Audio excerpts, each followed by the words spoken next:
used to it, don't worry at all. Hello and welcome back to the Toffee Blues YouTube channel, your source for all things Everton. My name's Thomas. I'm joined by Chris today. We're going to be doing an opposition view for our match against Norwich on Wednesday, the 24th, I believe it is. Chris, how have you been? Obviously, it's been a pretty crazy last 3 months. How's things been with you? Thank you for asking.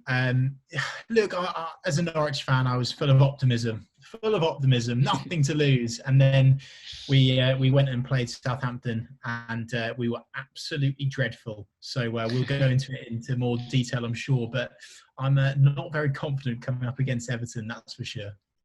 No, well, obviously, yeah. I think everyone was a bit, no one really knew what was going to happen after we came back from the break. Obviously, we had an all right match last night. The time of recording against Liverpool wasn't the end of the world. We could have won it in the end, and obviously didn't get thrashed like has been known to happen, especially this season. But we were just saying just before we started, it feels like just an eternity basically since me and Chris last spoke for the last preview. Obviously, that game ended up Norwich winning 2-0 at Goodison Park. The lad that scored obviously then left like 6 weeks later because it was like his only goal for Norwich or something. It was ridiculous. But obviously for people who haven't really kept up with the league that much, what happened between that game, which felt like such a long time ago, and kind of the break for the last 3 months? What happened between those times there for Norwich? It's crazy that you should bring that up. Actually, I completely forgot about it, if I'm honest with you. And honestly, Everton fans might look at that and they might go, "Yeah, this team can play." And it's always the thing with Norwich. A lot of opposition players, managers, fans, they look at our team on paper, and they look at. So, for example, everyone brings up that Manchester City win, that famous win at Carrow Road this season. And Everton fans will go, "Well, they beat us 2-0 at our place. They've got some good players." But honestly, it's been more or less since that game against Everton, we just fell off a cliff. We've never really managed to get any sort of consistency this season. We've really struggled with that. And I think, I look back at that game against Everton. We were very good that day. We really stayed solid, first and foremost. But also, Dennis Rabeni, who you've quite rightly highlighted, was a bit of a kind of a hero with the Norwich fans, a bit of an ironic hero, because he literally never scored for us. He'd barely ever played, like honestly, never played. We called him an icon because he used to wear one of those icon snapbacks. So it was all loads of banter about that. And then, of course, when he scored against Everton, it was hero status. Because winning at Goodison is difficult, very difficult. And I remember before that, we've always had some really hard games against Everton, but maybe Norwich is a bit of a bogey team for Everton. I can remember probably 3 wins. So that one against you guys at Goodison this season. I remember Seb Bassong scoring in a 1-0 where it was hammering it down with rain one year. Oh, yeah. I remember at home when Kai Kamara, who came over from Sierra Leone and then America, he scored his only goal in Premier League history against Everton, and we managed to get 3 points that day at home. So, but you know what? Honestly, hand on heart, and I really, really respect Everton. I've said that to you before. I think fantastic football club, fantastic supporters, proper stadium, proper football club, doing things the right way. I've been so impressed with Carlo Ancelotti and what he's done already to the squad. I remember last time talking to you about Gylfi Sigurdsson, and I was like, what the hell? Why is he not starting? What's going on? And there seems to be now some kind of key, I was particularly impressed with James Coleman against Liverpool. The way he nullified Mane was pretty exceptional, to be fair. Even though Jamal Lewis more or less did it for Norwich. But no, look, very impressed with Everton. But what's happened since that game, to answer that question, is Norwich have fallen off a cliff. Yeah, so I was impressed with Coleman last night as well. I think it was quite interesting to see how Ancelotti set up when he came to Anfield with Napoli like a few months ago, and now it's been quite a few managers since we've seen an actual kind of consistent kind of structure and identity and it's interesting to watch. We haven't obviously seen that much of him. Obviously, it was the unfortunate 3-month break, but the game at Goodison was possibly, I think many would agree, one of our worst performances of the season. I mean, Norwich weren't banging form. I'm sure you won't mind me saying. Obviously, coming to Goodison Park, we'd expect to win that game, and obviously it was very, very disappointing at the time. Since then, obviously, you said Norwich have kind of fallen off a cliff. Things haven't been ideal. something I've always been interested in is how do the fans react to the manager? Because obviously you see a lot of the time teams in the relegation zone, they sack the manager, people turn them quite quickly, and that's kind of it. I'm not really sure what's kind of Norwich fans' reaction been to Daniel Farke. It's very, very different at Norwich. You know, of course, there's grizzles and gripes, and there's a very small pocket of people that say, you know, Daniel Farke needs to go now, and blah blah blah. Daniel Farke hasn't had a penny to spend. He really hasn't. And what he's done on the shoestring budget that he's had has still been very good. You know, yes, we've only won 5 games all season, but we've spent barely anything. And actually, even if you take, let's get out of the Premier League a minute and let's go back to the season before, we managed to win the league title by spending barely anything. You know, we've had players that we've resurrected from their careers, you know, the likes of Timu Puki, who's, you know, taken the league by storm this season and has surprised a lot of people. Todd Cantwell, such a fantastic up-and-coming English prospect that's come through. So Daniel Farke has been very, very good for our young team of Norwich players. And I think what Norwich fans realise is probably a little bit more of the bigger picture thinking now. We're not a Watford, you know, where we're going to just dump our manager after a few, you know, losses. I think Norwich fans realise, most of them that have got their heads screwed on, realise that, you know, we've spent barely anything. We're playing in the best league in the world against the best opposition with players that are earning quadruple the amount of money that Norwich players are earning. And actually that's played into our favour on a couple of occasions, but we have been found out as well. And I think there is a lot of sympathy towards Daniel Farke, because I think if Daniel Farke, as I said, had some money to spend, we would have done a lot better this season. Yeah, definitely, because I think, look, kind of from the outside in, it was only kind of Aston Villa spent. I mean, they spent a ridiculous amount of money, obviously, from the 3 teams promoted. Yeah. And obviously they're in a not too dissimilar position, to be fair. I think they were only 6 or 7 points ahead of you in the table. And obviously Sheffield United are doing very well. What Chris Wilder did there is very good as well. And that's a great achievement. But looking from the outside into kind of Norwich, I remember watching, was it the opening game that you played against Liverpool and you lost like 4-0 at Anfield? But at the time, I remember thinking, it's like, you know what, they've actually turned up to kind of play football, which is not something you kind of expect from a newly promoted team. But kind of since then, it sounds like, as you said, you've been found out a bit and maybe don't have kind of the personnel to kind of play the football that you wanted to kind of this level. Obviously, the Championship and the Premier League, there's just a massive gap between them. And although it looks like Farke tries to play kind of football like the right way, it seems like it hasn't quite materialised into results, mainly for this season.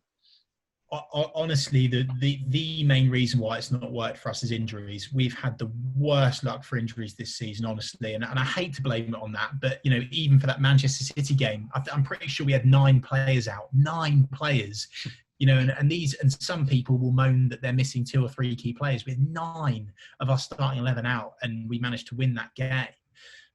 So yeah, we've been plagued by injuries. We've not had consistency. Daniel Farke is still a very inexperienced manager and has come up to the Premier League, and you know he's learning. But again, you know, bigger picture thinking, Norwich fans would much rather be Norwich right now at the bottom of the league. But because I tell you what, if we were Aston Villa, if Aston Villa go down, they are in serious trouble. They've put all of their chips on red and hoping that they survive. If they go down, they're financially crippled, like seriously. Whereas Norwich have got a really strategic, organised, long-term plan with an identity, with a culture. We're bringing through the young players. And we'll be fine. You know, we might have to offload a couple of players this summer, if the likely case is, you know, we go down.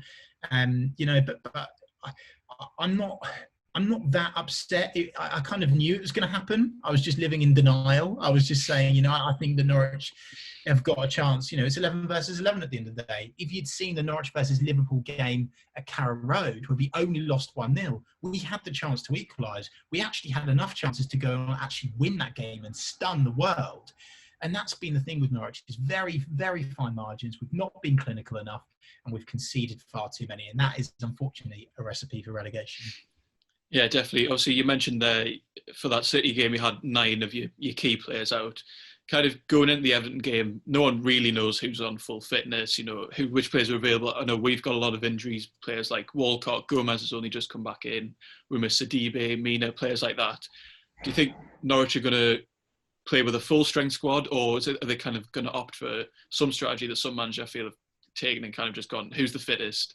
Get out there, run around for the 90 minutes that we've got. Because obviously against Liverpool, we started Anthony Gordon kind of on the left wing where we might have expected Bernard. Gordon was his first Premier League start. We only have two central midfielders. We had a lad that unbelievably younger than me on the bench. He was 17 years old and he was sat on the bench.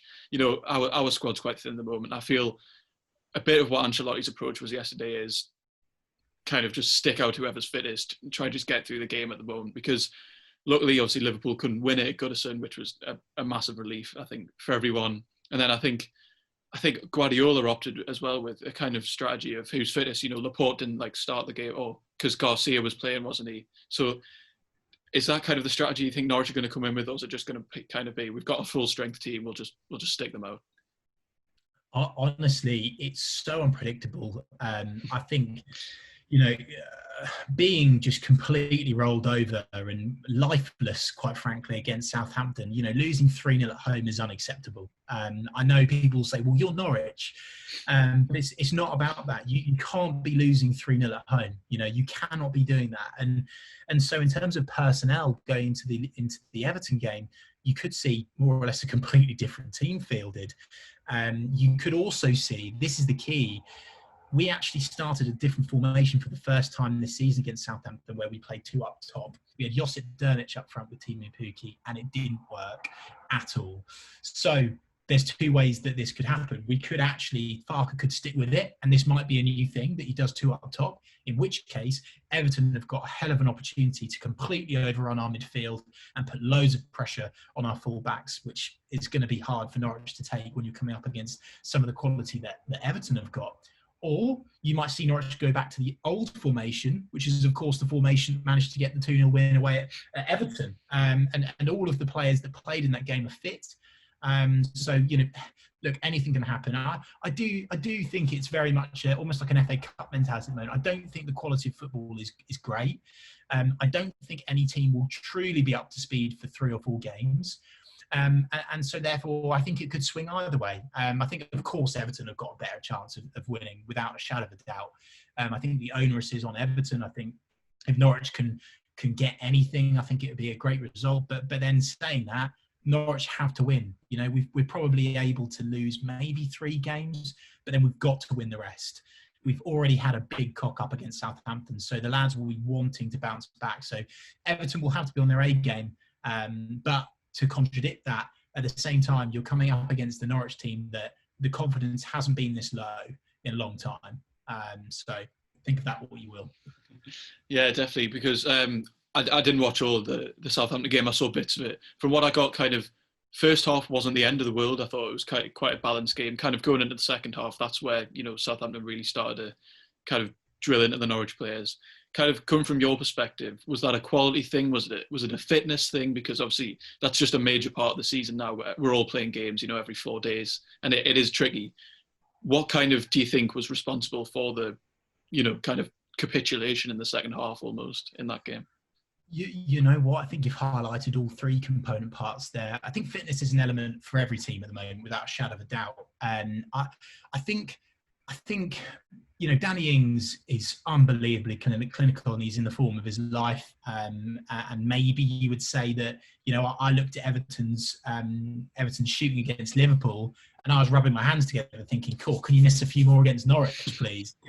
Honestly, if I was an Everton fan, I'd be so frustrated that you didn't go on to win that game against Liverpool. I know you've highlighted saying it wasn't a great performance, but honestly, I definitely thought you were the better team. I really do. And I think if you miss chances like that against Norwich, then you do seriously need to be worried. But I think the key thing in that game in Southampton was the lack of experience. The only player really there's 2 players that played in the Premier League before.